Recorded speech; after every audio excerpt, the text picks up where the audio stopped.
सभी दोस्तों को नमस्कार। आज हम आपको बताएंगे दिल्ली से बाबा केदारनाथ के दर्शन करने कैसे जाएं, बाय रोड और बाय ट्रेन। आज हम आपको दोनों तरीके बताएंगे।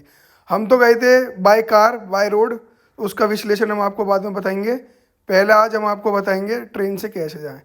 बाबा केदारनाथ के दर्शन करने के लिए आपको दिल्ली से लेनी है ट्रेन हरिद्वार या ऋषिकेश के लिए। आपको सुबह के टाइम मिलेगी शताब्दी, और आपकी अहमदाबाद से जो एक्सप्रेस आती है वो योगा योगा एक्सप्रेस आती है, उससे आप जा सकते हैं ऋषिकेश तक। हरिद्वार ऋषिकेश पहुंचने के बाद आपको वहां से बाहर निकल के मिल जाएगी शेयरिंग कैब या बस। शेयरिंग कैब से लगते हैं पूरे 8 घंटे। बेस पॉइंट जो है, पार्किंग जो है गाड़ियों की, सोनप्रयाग पहुंचने तक या सीतापुर पहुंचने तक। तो ये था आपका बाय ट्रेन से आप कैसे जाएं। अगर आप जा रहे हैं दोस्तों बाय रोड, तो बाय रोड आपको अगर दिल्ली से जाना है तो आप सीधे पकड़ें दिल्ली मेरठ एक्सप्रेस पे। उससे आप पहुंच जाएंगे मेरठ, फिर मेरठ से आगे खतौली, मुजफ्फरनगर, रुड़की, हरिद्वार होते हुए आप पहुंच जाएंगे ऋषिकेश शाम तक। अगर आप दोपहर में निकल रहे हैं तो आप शाम को अपना स्टे करें हरिद्वार या ऋषिकेश में। आपको वहाँ पे फूडिंग और लॉज या होटल आराम से मिल जाएंगे, धर्मशालाएँ रात में ठहरने के लिए। फिर आप सुबह सुबह जल्दी उठ के अपना निकल जाएँ सोनप्रयाग के लिए। रास्ते में देवप्रयाग, श्रीनगर, गौरी, जोशीमठ होते हुए आप पहुंच जाओगे सीधा सोनप्रयाग तक। अगर सोनप्रयाग में पार्किंग नहीं मिलती हो तो आपके पास सीतापुर में भी पार्किंग अवेलेबल है गाड़ी खड़ी करने के लिए।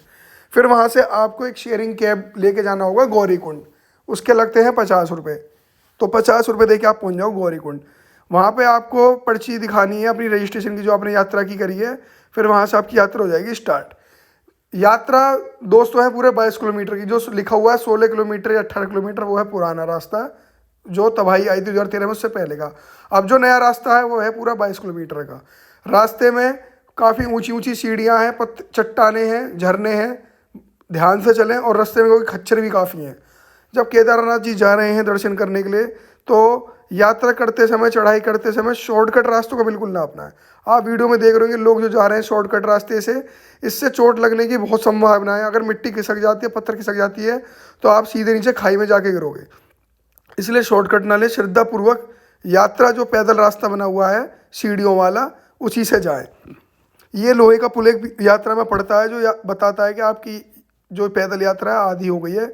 आधी रास्ता पूरी करने के बाद पहाड़ी के हम दूसरी तरफ जाते हैं नए रास्ते पे, जो हमको सीधे ले जाता है मंदिर से 1 किलोमीटर पहले बेस कैंप पे। ऊपर यात्रा पे जाते समय अपने साथ खाने पीने की चीज़ें ज़रूर ले जाएं, जैसे कि चिप्स, नमकीन, कुरकुरे, जो भी आपको खाने का सामान है आप ले जाएं। स्नैक्स अपने साथ में, क्योंकि ऊपर काफ़ी कॉस्टली है, बहुत ही महंगे हैं। पानी भी बहुत महंगा है, क्योंकि जितनी भी दुकान है शॉप वाले वो पैदल ही सब सामान ऊपर चढ़ाते हैं, तो काफ़ी महंगा उन लोगों को पड़ता है, तो इसलिए वो भी हमको देते हैं।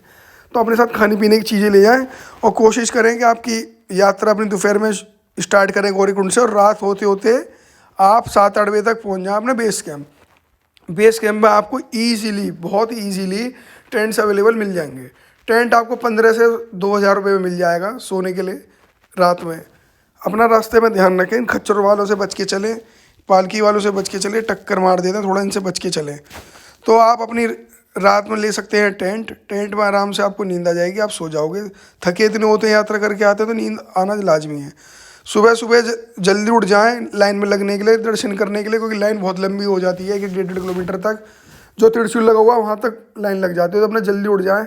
सुबह आपको नहाने के लिए 150 रुपये की या 100 रुपये की मिल जाएगी पानी की गर्म बाल्टी। गर्म पानी की बाल्टी ले लें, अपने स्नान कर लें, फ्रेश हो जाएँ, और अपना जल्दी सुबह लग जाए टाइम से लाइन में दर्शन के लिए। क्योंकि यहाँ पे पुलिस वाले इतने नहीं है, मंदिर की लोकल लोग हैं जो अपना ध्यान रखते हैं लाइन वगैरह का। तो अपने लाइन में लग जाएं, लाइन में लग के अपना दर्शन कर लें। आप देख रहे हैं बर्फ़बारी भी हो रही है।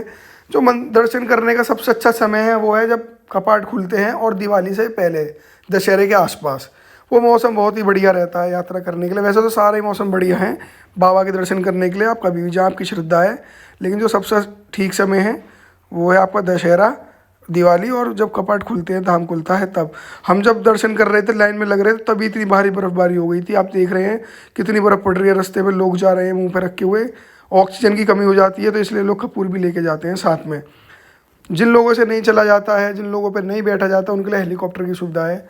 6 उससे भी ज़्यादा कंपनी है, अप्रोक्स 5 से 7 कंपनियाँ हैं, प्राइवेट कंपनियाँ, जो हेलीकॉप्टर के माध्यम से बेस कैंप तक आपको पहुँचा देंगी जोशीमठ से। तो आप ये प्राइवेट कंपनियां काफ़ी सोनप्रयाग के आसपास काफ़ी कंपनियां 5 किलोमीटर पहले से इनका यही काम है, दिन में जितने भी यात्री अपन उनको बेस कैंप तक ले जाना, फिर वहाँ से वापस छोड़ देना। तो आप हेलीकॉप्टर का भी इस्तेमाल कर सकते हैं। आप मेरी वीडियो में देख रहे हैं, मैंने इसका भी वीडियो लिया है।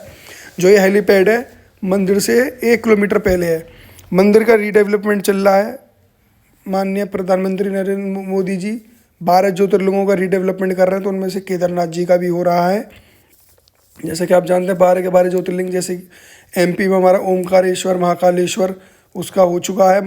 UP में काशी विश्वनाथ का, देवघर झारखंड बाबा धाम, फिर आपका नीचे आ जाइए नागेश्वर ज्योतिर्लिंग, सोमनाथ ज्योतिर्लिंग गुजरात में, महाराष्ट्र में भीमाशंकर, त्र्यंबकेश्वर, और आपका एक आप गैस करिए कौन सा, घिंडेश्वर ज्योतिर्लिंग।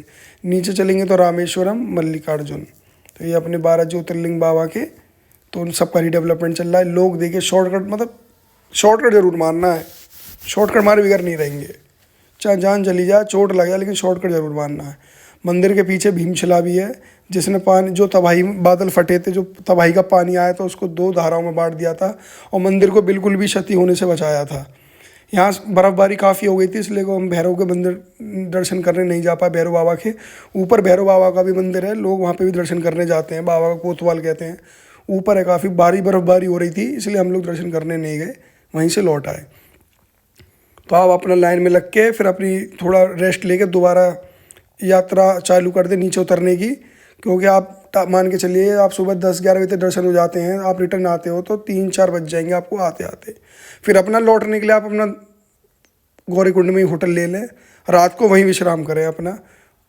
खाने की भी व्यवस्था, रहने की सब बहुत अच्छा सेटलमेंट है, बहुत ही सब सुविधा है वहाँ पे, किसी बात की कोई कमी नहीं है, ना गौरीकुंड में है ना केदारनाथ में, किसी चीज़ की कोई दिक्कत नहीं है। बाबा के दर्शन बहुत अच्छे से हों सभी के।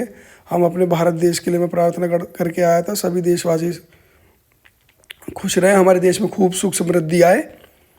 और किसी को भी अगर जाना है तो कम से कम अगर आप बाय रोड जा रहे हैं तो 4 दिन का समय लेके चलें अपना दिल्ली से, अगर आप दोपहर में निकल रहे हैं, क्योंकि पहले दिन तो आप पहुंचेंगे ऋषिकेश, अगले दिन आप 11-12 बजे तक पहुंचोगे अपना सोनप्रयाग। फिर वहाँ से पैदल की यात्रा करके आप शाम तक अपना दूसरे दिन रात तक पहुँच जाओगे बाबा के धाम तक। फिर तीसरे दिन आप दर्शन करने के बाद दोपहर में नीचे आ जाओगे लौट के गौरीकुंड तक। फिर गौरीकुंड में रेस्ट करके चौथे दिन आप आ जाओगे रिटर्न हरिद्वार या ऋषिकेश। फिर वहाँ आप थोड़ा रुक के या लेट नाइट भी आ सकते हो ट्रेन से या गाड़ी से दिल्ली। तो कम से कम आपको 4 दिन तो चाहिए केदारनाथ जी दर्शन करने के लिए। अगर किसी को बद्रीनाथ जाना है, गंगोत्री यमुनोत्री जाना है, तो फिर तो 1 हफ्ते का समय कम से कम दोस्तों लेके चलें। आपको अपने साथ में एक डंडी जो कि सपोर्ट के लिए चाहिए, साथ में रेनकोट, ग्लव्स और कैप जरूर लेके जाएं। जय बाबा केदार।